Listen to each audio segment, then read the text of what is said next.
అజ్ఞానం గమ్ముకున్న రోజులను ఆ చీకటిని జిల్చేసిన మేధస్సును అజ్ఞానం గమ్ముకున్న రోజులను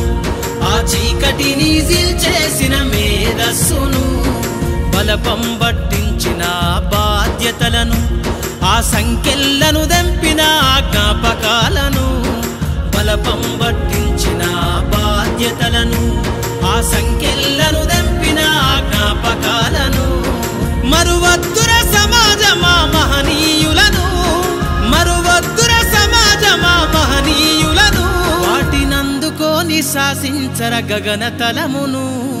అనగారిన జీవితాల్లో అక్షరధారి పొద్దై పొడిసెను చదువుల జెండగా మారి ఈ దేశపు మొదటి పంతులమ్మగా చేరి మన జీవితాల్లో నింపిందో వెలుగుల దారి।